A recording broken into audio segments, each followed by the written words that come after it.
ഒരു തമിഴ്നാടൻ കല്യാണമാണിത്. തമിഴ് സ്റ്റൈലിലുള്ള ഒരു കല്യാണം. ഇവിടെ ഞങ്ങൾ ഫാമിലി മെമ്പേഴ്സ് എല്ലാവരും കൂടെ പോയതാണ്. വൈകുന്നേരം ഫംഗ്ഷന് വേണ്ടി പെണ്ണിനെയും ചെറുക്കനെയും കൊണ്ടുവരുന്ന അതാണ്. കൊട്ടും ആരവത്തോടു കൂടി പെണ്ണിനെയും ചെറുക്കനെയും മണ്ഡപത്തിലേക്ക് കൊണ്ടുവരുന്നതാണ്.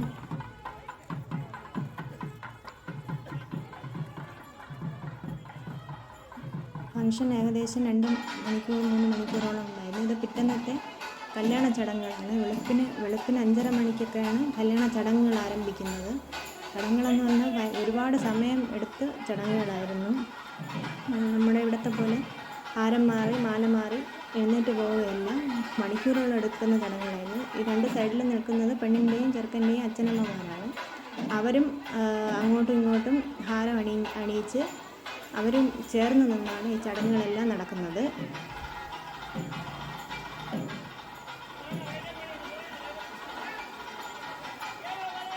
ഈ ചടങ്ങുകളെല്ലാം കഴിഞ്ഞതിന് ശേഷം പെണ്ണും ചെറുക്കനും നല്ല പട്ടുവസ്ത്രങ്ങളിട്ട് ആഭരണങ്ങളൊക്കെ ഇട്ട് ഒരുങ്ങി വരും. ഇപ്പോൾ ഈ കാനനവാസത്തിന് സീതയും രാമനും പോകുന്നത് പോലെയുള്ള എന്തൊക്കെയോ ചടങ്ങുകളാണ്. നമുക്കൊന്നും മനസ്സിലായില്ല.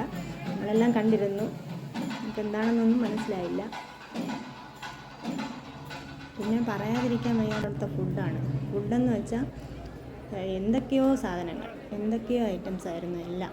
നമ്മളിതുവരെ കഴിച്ചിട്ടില്ലാത്ത ഐറ്റംസ് ആയിരുന്നു എല്ലാം വെജായിരുന്നു. ഒന്നും നോൺ വെജൊന്നും അല്ല, എല്ലാം വെജായിരുന്നു. പക്ഷെ എല്ലാത്തിനും ഒരു പ്രത്യേക ടേസ്റ്റായിരുന്നു. ഒരു വെറൈറ്റി ടേസ്റ്റ് എന്നൊക്കെ പറയാം. ഒരു പ്രത്യേക ടേസ്റ്റായിരുന്നു എല്ലാം.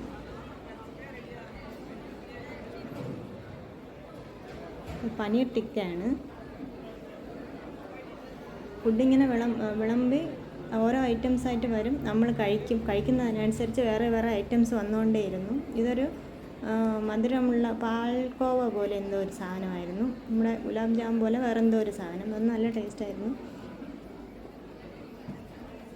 ആദ്യം വന്ന സാധനങ്ങളാണ് ഇതൊക്കെ. പിന്നെ നമ്മൾ കഴിക്കുന്നതിനനുസരിച്ച് ഓരോരോ ഐറ്റംസ് വന്നുകൊണ്ടേയിരുന്നു.